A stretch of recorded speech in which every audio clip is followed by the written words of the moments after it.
What's up, my friends? Hopefully you can hear me. We are having some technical difficulties, which is ironically actually not why we're running late. We just had a lot, just for whatever reason it was taking, which as you can see, I've done a little bit of restructuring. This yellow light was over here, and now it's over there. Got a whole spread back here. Everything's easier to see. Took me a lot longer to set up than I thought it would, so I apologize. But, nevertheless, welcome once again to CCR Weekly. If you are new here, my name is Trey Harris. Thank you for joining me. Give me just a second. All right, I want to make sure I've got the backup recording going because you never know what might go wrong. Like I said, we're already having some issues. There's been thunderstorms in and out, so we might lose the show. We'll just see how it goes. If that does happen, I'll try to pull it back up, and we'll go from there. Harold says, like the Flash shirt. Thank you. This was actually not what I was going to wear. I was going to wear my Team Jesus shirt, but it got wet in the storm earlier because what happened? My chickens refused to go in their coop, and we're trying to hide under my daughter's slide. And the wind was kind of blowing the storm at an angle. So, but, it is what it is. It's definitely a downgrade from Team Jesus, but it was clean and it was dry. So I'll take it. Long story short, thank you. I appreciate it. So, but, we've got some good audio going. By the way, last week, by the end of the show, I was starting to feel like distant, couldn't collect my thoughts. Turns out I was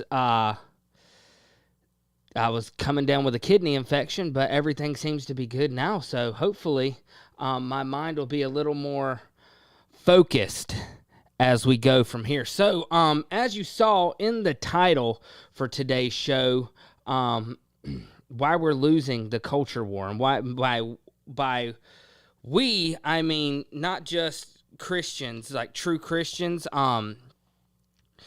Ultimately, the buck stops with us. But I just mean anybody with some sort of sense of biblically adjacent morality. There's a reason that we, as people who would be, even if we don't identify with it, people who would be lumped on, quote, the right, there's a reason we're losing this culture war.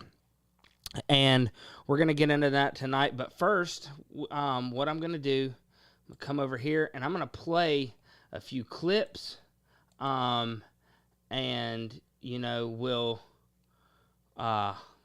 give me just a second. Whoops.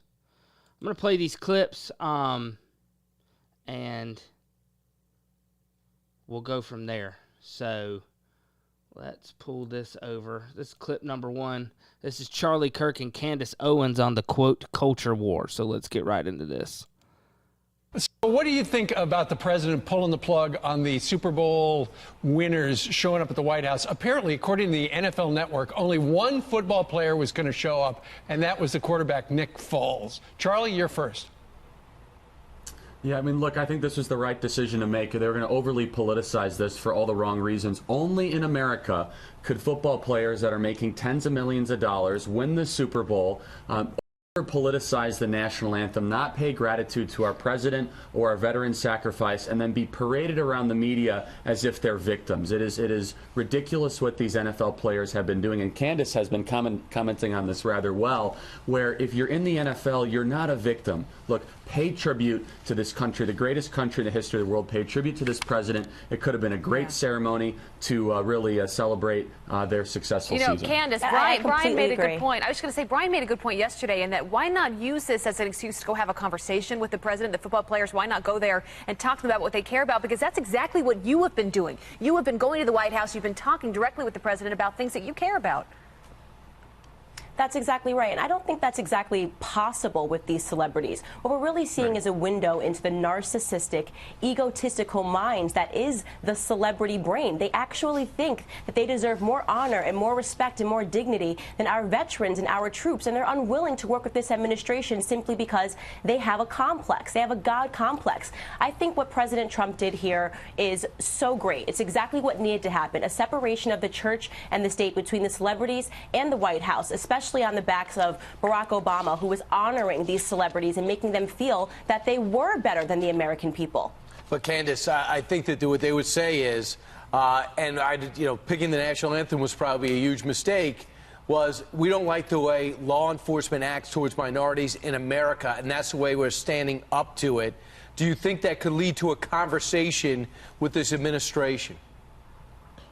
I don't take that problem to be one of the big problems that is facing the black community. Okay, we had 16 unarmed black men that were shot and killed by law enforcement last year. The bigger problem is black on black crime. Until they're willing to actually talk about the deeper issues that are rooted in our communities, I will not take seriously this war on our police officers who in fact save black lives.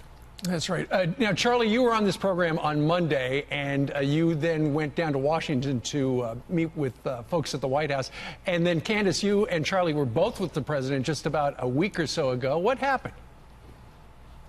Well, look, this president's going to be the most successful president of our lifetime, and I have to give this White House credit and give this president credit to take time out of their unbelievably important and busy schedule to meet with us, the grassroots. We're fighting on college campuses every single day. We're fighting for the next generation. And to know that we have the backing of the most successful president of our generation means the world. Because, look, we are in a culture war right now. We're fighting for free speech, for free markets, and for American exceptionalism. And to have the president take time out of his schedule to meet with us, to just exchange some ideas really, really means the world. And look, this is a battle that we're going to win. And beyond that, we spoke about the black community and black issues and the things that I think that we can be doing to help. You know, rather than kneeling at the national anthem and insulting our veterans, our troops, and their families, I had a conversation with our president about what we could actually accomplish to make things better in America for black people beyond what he's already doing. I know he's talking about something. There was some talk when Kanye West came out about doing some type of conference at the White House and having an open and honest discussion there. Do you think that on race, do you think that is moving forward? Absolutely. So what we have been working on at Turning Point USA is a Young Black Leadership Summit, which we are attempting to do in conjunction with the White House. We are extremely excited about this. We want voices from all over the political spectrum to come and speak to the kids and to also hear the kids. I think for so long people have been speaking louder than actually trying to hear what children are feeling in America. It's become too polarizing. We want to fix that gap. Yeah, you both are doing what many refuse to do and just have a conversation. That's the only way to move forward. It was a great photo of you two and the president. We always enjoy having you guys on. Thank you so much.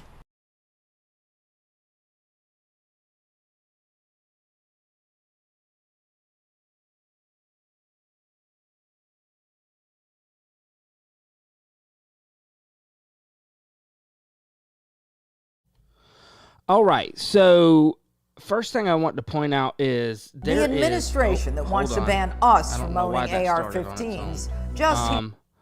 So I just want to point out that there is absolutely no way in a conceivable reality that Charlie Kirk and Candace Owens could be considered grassroots. That is absolutely probably one of the most asinine things I have heard come out of somebody's mouth that wasn't Joe Biden. That is just ridiculous to say that they're the grassroots. Please. I mean, Candace Owens, who, by the way, has her own show on the Daily Wire, which is probably the most right-wing elitist, quote, independent media group there is. I mean, she's very clearly a part of the conservative establishment. To say that they are grassroots is just a slap in the face to all of us that are actually, well, quite frankly, blue collar, hardworking Americans. And look, I'm not saying that they don't work hard. Look, I can go ahead and tell you, but these people literally have teams of people that get them the stuff they read off. Guys like me, guys like Dan, John and David, all of us, we have to do our own research for these things. We're 1 to 2 to 3 man operations. Me and Dan especially, we're 1-man operations. Now you see TV has been very blessed with having a good team, but David, John, and John still do the research themselves. It's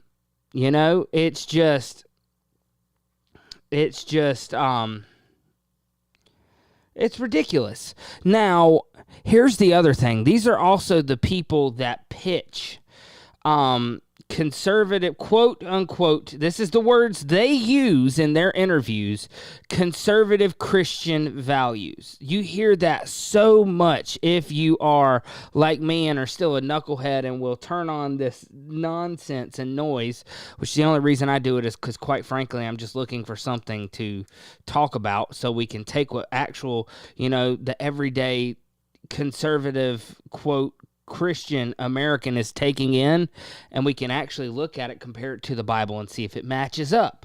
Now, that was clip number 1. Let me come over here and let's see if we can find clip number 2, because there's a common theme that I was looking for, and I'm sure you guys are all spotting it by now, but you'll see it as well in some of these other clips. So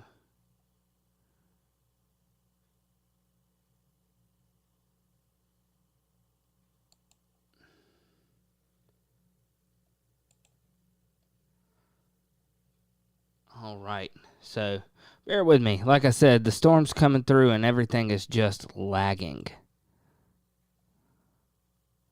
What in the world? Why do I have ads on? Oh, because it's not on my... That's why. Okay. What happens when a liberal journalist attends a Trump rally amongst the actual people? Well, writing in the Chicago Sun-Times, columnist Neil Steinberg recounts last week's presidential rally that happened with the steel workers, and he recounted it this way. "We need steel," Trump said. "We need steel plants. I look at the faces of you people. I could be one of you. I like you guys." Well, that struck me as either sincere or an amazing facsimile. The workers, for their part, couldn't give him a standing ovation because they never sat down. I left the hall thinking, Donald Trump is going to be reelected in 2020. The Democrats don't have anyone who can touch him. Bank on it. Don't hate me for being the one to tell you. Joining me now for reaction is Ben Shapiro, editor of the Daily Wire. Ben, I read that, and I thought, that's at least an honest liberal view. He hates Trump. He can't stand Trump. But going to a rally and seeing the reaction of the people and thinking, Kamala Harris or Cory Booker, are they really going to get the mojo going? What are your thoughts there? I think it's exactly right. I mean, the culture war that's been raging in the country is really not a war between the elites and the non-elites. It's between the elitists and everyone else. People who think that jobs being lost at the New York Daily News is a national tragedy, but jobs being lost in the steel industry is totally fine because those are a bunch of rubes in the Rust Belt anyway. What President Trump really does better than virtually any other politician on the American scene is he conveys that he really does care about people who are in these industries, the people who are doing the so-called dirty jobs that people on the coast tend to think only illegal immigrants are willing to do. Yeah, Ben, I did my angle tonight on the Koch brothers, who've done a lot of good stuff on tax reform and supporting Brett Kavanaugh and tax, deregulation, excuse me. They've done good stuff on that. But they are just adamant that even discussing tariffs is going to crater the global economy. It's going to be terrible. They have 60,000 or 65,000 workers overseas. They have 60,000 in the United States, but they have a lot overseas. So they're the old Republican guard, and they don't like this. And they're going to start funding some Democrats because they want to fight that Trump approach to trade. Well, I think obviously funding Democrats is not the answer to this. I'm a free trader myself, and I'm not particularly fond of tariff policy. But the real key here, again, I think is less policy-driven than it is even cultural. The president obviously has a lot of sympathy for people who are in these industries that have paid a price due to trade. I mean, there's no question that there are winners and losers in trade. Overall, I think that trade is a great thing for the United States. I think free trade is a great thing for the United States. But to pretend that there are no downsides to trade is obviously not telling the whole truth. Yeah, well, I mean, I think that, again, the results of the election in those Rust Belt states and they suffered the great job losses over the last 20 years of China being in the WTO. I mean, all these neocon hawks, Ben, who all they did is tell us, we got to build up the military, That's great. I agree, but China's the big threat to America's dominance militarily and economically. And so if we just grow their economy at the expense of our own, we're going to be in some trouble down the road. I also want you to get some thoughts from you on something that's kind of the opposite of what that Chicago Sun-Times columnist wrote. This was a piece published this morning, imagining the day after Trump's re-election loss in 2020. Okay, here it is. As Trump seethed and tweeted in defeat late Tuesday and President-elect Elizabeth Warren celebrated, the arc of the Trump story is starting to make more sense than it has for much of his chaotic presidency. The normal rules of politics do apply to Donald Trump after all. So now the time was up for Trump. They're already imagining his loss, which tells you, well, the derangement syndrome, whatever you want to call it, that cliche is already wearing thin. But they're now having to write about 2020 and 2018. Yeah, well, I mean, I think that they're desperate to take down President Trump right now. They are hoping, obviously, that 2016 was an outlier, and they're going to blame it on anything. They'll blame it on Hillary Clinton being a bad candidate finally, or they'll blame it on Russian collusion, which they have yet to prove. But what they won't acknowledge is that there's a systemic problem inside the Democratic Party, and screaming Medicare for all and running a Hillary Clinton clone like Elizabeth Warren is not going to fix the giant gap that they have with the middle of the country, whom they still consider a bunch of bitter clingers working jobs that they would never deign to get their hands dirty doing. Listen, I'm a guy who's from the coast, right? I'm from L.A. I spent some of my time in Cambridge, Massachusetts. I am an elite by any of these standards, but the bottom line is that the people in the middle of the country are doing work that is as important or more important than the people on the coast who are sitting in their coffee houses writing scripts. Well, but you're not necessarily an elite. Just because you go to those nice institutions, if you understand the plight of the regular working person and you think that they have a role in our economy, you're not an elite. You're someone who went to good schools. I'm an elite, but I'm not an elitist. And I think President Trump actually made this distinction at a rally recently. He said, listen, the people in this audience are elite. If you're good at your job, if you work hard, if you do well in the United States.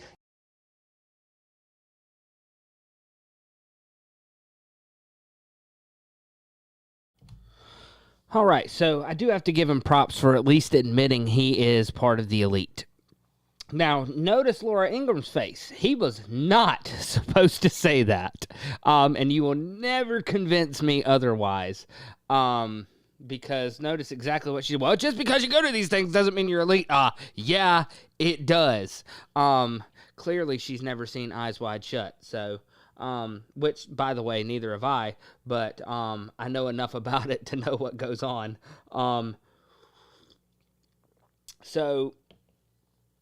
But, where to begin? So, this one,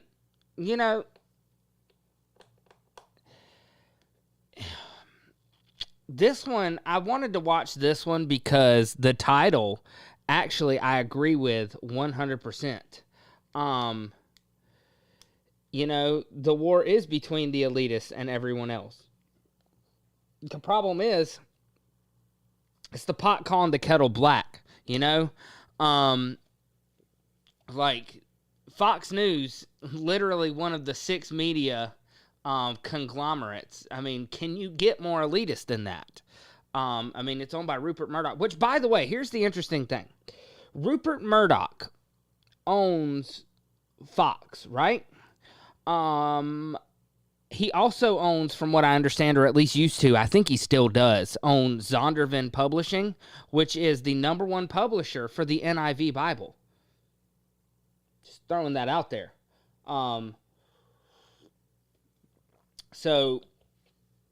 But this is just... And look, I was looking for clips of Sean Hannity talking about this because Sean Hannity drives me absolutely nuts. So just by default, just because I like to hear people talk, like that's what I do. I listen to podcasts in my truck because I travel a lot for my job. I cover like what seems like over 1/3 of the state of North Carolina. So I travel quite a bit, and On like the times where my phone won't work hooking up to my truck, I've got talk radio on, and when I crank my truck, the Bluetooth doesn't connect automatically. And I kid you not, like clockwork, every day between the hours of 3 and 6, at least 10 times I go, "Shut up, Hannity," because it seems like he just talks about the same things over and over again. I feel like I'm going nuts. Like, I literally do. Like, I mean, it's just like, it's the definition of insanity, doing the same thing over again and expecting different results. That's what talk radio and conservative talk television, that's all it is doing the same thing over and over again. And they want, and it's not them that's insane, it's us. Because we think, we as, a total population, we think that if we watch this stuff and we just, we get down with the sickness, as the band Disturbed says, we'll just, we can just talk enough about this stuff to everybody, and that boom, it's just going to change. And that is not how it works. We've got one more clip, and then we'll kind of get into some of the things that I've noticed that are kind of going wrong with this. Well, actually, we've got one more thing to get into after this clip, and then we'll get into that. So let's pull this one up. Now, this is actually one of the only people hosting this show that I actually genuinely like. I like listening to him, and that's Tucker Carlson. And I mean, he is the exception to the rule. Am I saying that he is a renegade of his own right? Maybe, maybe not, because, they're always going to allow an exception to the rule. Because whether he's controlled opposition or not, that really doesn't matter. Personally, I don't think so. I think, they're letting him get away with it, number